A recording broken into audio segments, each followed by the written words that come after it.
नमस्कार. Storm times या news चॅनलवरती आपल्या सर्वांचं स्वागत. ताज्या बातम्या जर तुम्हाला हव्या असतील तर कृपया आमच्या स्टॉर्म टाइम्स या न्यूज चॅनलला सबस्क्राईब करा आणि त्याचसोबत बेल आयकॉन पण दाबा.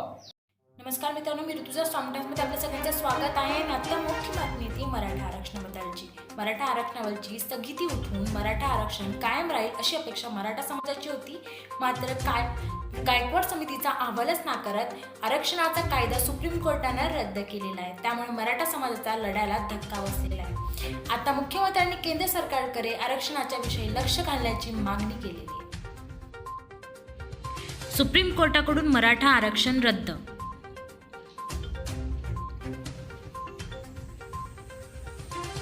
मराठा आरक्षणाचा निर्णय घ्या, मुख्यमंत्र्यांची मोदी सरकारला विनंती.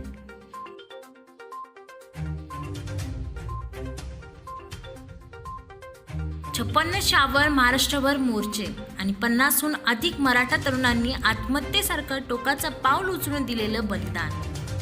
हे सारं करून जे मराठा समाजाला शैक्षणिक आणि नोकरी आरक्षण मिळालं होतं ते सुप्रीम कोर्टानं अखेर रद्द केलंय. त्यामुळे मराठा समाजाला सर्वात मोठा झटका बसलाय. मराठा आरक्षण रद्द करताना 5 न्यायमूर्तींच्या खंडपीठानं नेमकं काय म्हटलंय त्यावर एक नजर टाकूया. आरक्षणाची मर्यादा 50% अधिक वाढवता येणार नाही. आणीबाणीची स्थिती सांगून आरक्षणाची मर्यादा वाढवली होती. हे नियमांचं उल्लंघन होतं, परंतु परिस्थिती तशी नव्हती असं घटनापीठांचं म्हणणं आहे. 50% अधिक आरक्षण का द्यावं याबाबत गायकवाड समितीनेही काही स्पष्ट केलेलं नव्हतं. गायकवाड समितीच्या अहवालात याबाबतचा निष्कर्ष काढण्यात आलेला नव्हता. मराठा समाजाला आर्थिक सामाजिकदृष्ट्या मागास ठरवण्यात आल्यानंतर समानतेच्या तत्वांचं उल्लंघन केलंय. आरक्षणाची मर्यादा 50% अधिक देण्यासाठी इंदिरा साहनी प्रकाराचे परीक्षण करण्याची गरज नाही असं जस्टिस अशोक भूषण यांनी म्हटलंय. सुप्रीम कोर्टामध्ये सगळ्यात अगोदर तर ही जी काही रणनीती करायला पाहिजे होती सरकारच्या वतीने, आम्ही वारंवार सांगत होतो की ABCD प्लॅन त्या ठिकाणी तयार करावा.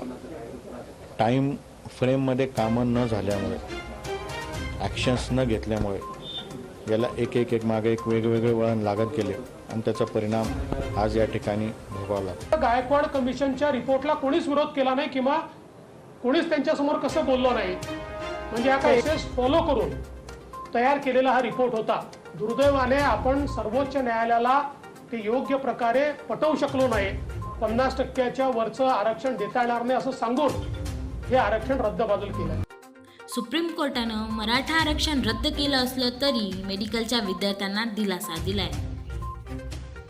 मराठा आरक्षणानुसार 9 सप्टेंबर 2020 पर्यंत झालेल्या वैद्यकीय पदव्युत्तर पदवी अभ्यासक्रमाचे प्रवेश वैध राहतील. सुप्रीम कोर्टाचा निकाल जसा मराठा समाजासाठी झटका आहे, तसंच जबर धक्का महाविकास आघाडी आणि या सरकारचं नेतृत्व करणाऱ्या उद्धव ठाकरेंना बसलाय. आता मुख्यमंत्र्यांनीही मराठा आरक्षणावरून पंतप्रधान नरेंद्र मोदी आणि राष्ट्रपतींना विनंती केली आहे. राज्याच्या विधिमंडळात सर्वच राजकीय पक्षांनी एकमुखाने घेतलेल्या या निर्णयावर आता सर्वोच्च न्यायालयानं वरवंटा फिरवलाय. काय तर म्हणे महाराष्ट्र सरकारला या आरक्षणाबाबत निर्णय घेण्याचा अधिकार नाही. गायकवाड समितीच्या शिफारशीबाबत राज्य सरकारनं घेतलेल्या निर्णयासही सर्वोच्च न्यायालयानं कैरीची टोपली दाखवली.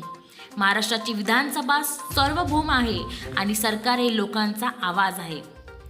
मराठा आरक्षण हा महाराष्ट्रातील मोठ्या पीडित वर्गाचा आक्रोश असल्यामुळे सरकारनं निर्णय घेतला. आरक्षणाचा निर्णय घेण्याचा अधिकार राज्याला नसून तो केंद्र सरकार आणि राष्ट्रपतींनाच अधिकार असल्याचं सर्वोच्च न्यायालयाकडून सांगितले गेलेले. हे एक प्रकारे छत्रपती शिवरायांच्या महाराष्ट्राला मार्गदर्शनच झाले. आता मराठा आरक्षणाबाबतच तातडीचा निर्णय पंतप्रधान आणि राष्ट्रपतींनीच घ्यावा ही आमची त्यांना हात जोडून विनंती आहे. त्याआधी शहाबानो प्रकरण, ॲट्रॉसिटी कायद्यासंदर्भात तसेच 370 कलम काढण्यासंदर्भात केंद्राने तत्पर निर्णय घेऊन न्यायप्रियता दाखवली आहेतच. यासाठी घटनेतही बदल केले आहेत. आता तीच गती मराठा आरक्षणाबाबत दाखवावी. या निमित्ताने कुणी महाराष्ट्राचे वातावरण बिघडवण्याचा प्रयत्न करू नये. जनतेने उगाच डोकी भडकवून घेऊ नये. मराठा आरक्षणाबाबत कायद्याची लढाई विजय मिळेपर्यंत सुरूच राहील. सुप्रीम कोर्टानं आरक्षण रद्द केल्यानंतर आता राज्य सरकारच्या नजरा केंद्रीय मागासवर्ग आयोग आणि पंतप्रधान तसंच राष्ट्रपतींकडे आहे. तसा प्लॅन मराठा आरक्षण उपसमितीचे अध्यक्ष अशोक चव्हाणांनी बोलून दाखवलाय.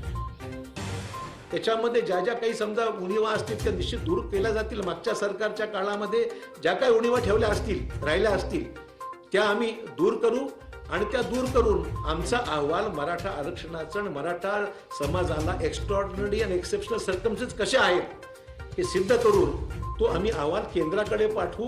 तो अहवाल केंद्राच्या बॅकवर्ड कमिशननी पाहावा, त्यांनी तो निर्णय घ्यावा आणि बॅकवर्ड कमिशन निर्णयानंतर मग राष्ट्रपतींच्या तिकडे तो जाईल अंतिम होण्याकरता. आमच्याकडून शिफारस करून आम्ही केंद्राचं जे काही कमिशन राहील याच्यामध्ये त्यांच्याकडे सुप्रीम कोर्टाच्या सूचनेप्रमाणे, कारण की सुप्रीम कोर्टच आज म्हणतंय की हे सगळे अधिकार आता केंद्राकडे आहेत, आम्ही केंद्राला पाठवून देऊ, त्यांनी तो निर्णय घ्यावा. तर आरक्षण रद्द झाल्यानं मराठा तरुण तरुणीचं झालेलं नुकसान राज्य सरकार भरून देईल असं आश्वासन उपमुख्यमंत्री अजित पवार यांनी दिलंय. देशातील अन्य राज्यात आरक्षणाची मर्यादा 50% पुढे असतानाही मराठा आरक्षणासंदर्भात त्यांचा विचार न होणे हे आकलनापलीकडे आहे. मराठा बांधवांच्या प्रतिदीर्घ संयमी ऐतिहासिक संघर्षाला सर्वोच्च न्यायालयात यश मिळेल अशी आमची खात्री होती. सर्वोच्च न्यायालयानं जे नाकारले याची भरपाई शक्य त्या सर्व मार्गांनी करून देण्यात राज्य शासनाचा प्रयत्न राहील. मराठा बांधवांना न्याय आणि त्यांचा हक्क देण्यासाठी राज्य सरकारला जे शक्य आहे ते सर्व केले जाईल. मराठा बांधवांच्या मनातील अन्यायाची भावना दूर करण्याचा सर्वोपरी प्रयत्न राज्य सरकार करेल. आता मराठा आरक्षण संदर्भात केंद्र सरकारकडे विनंती करणार असल्याचं राज्य सरकार म्हणतंय. सध्याच्या निर्णयावरून सरकारकडचा पर्याय पाहिला तर सुप्रीम कोर्टात फेरविचार याचिका आणि दुरुस्ती याचिका सरकारला दाखल करता येईल. या निर्णयाचा पुनर्विचार करावा अशी मागणी राज्य सरकार किंवा यामध्ये असलेले सगळे रिस्पॉन्डंट कोणी पण करू शकतात. त्यांना तो कायदेशीर अधिकार आहे. याच न्यायाधीशांसमोर 5 न्यायाधीश ज्यांनी हे मराठा आरक्षण रद्द ठरवलेलं आहे त्यांच्यासमोरच ही याचिकाची सुनावणी होते आणि त्याच्यामध्ये जर दखल घेण्यायोग्य काही मुद्दा आहे की कायद्याची त्रुटी राहिलेली आहे किंवा महत्त्वाची वस्तुस्थिती दुर्लक्षित झालेली आहे हे जर कोर्टाच्या लक्षात आणून देण्यात आलं तरच ते त्याची दखल घेत असतात.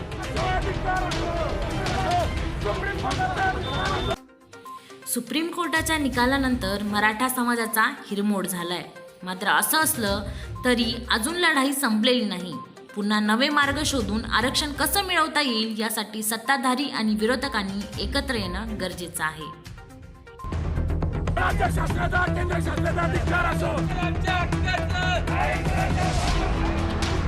ही माहिती माझ्या माध्यमातून यशोदीप सर हे घेऊन आलेलं आहे. कृपया व्हिडिओ आवडली असेल तर लाईक आणि सबस्क्राईब करायला विसरू नका. धन्यवाद.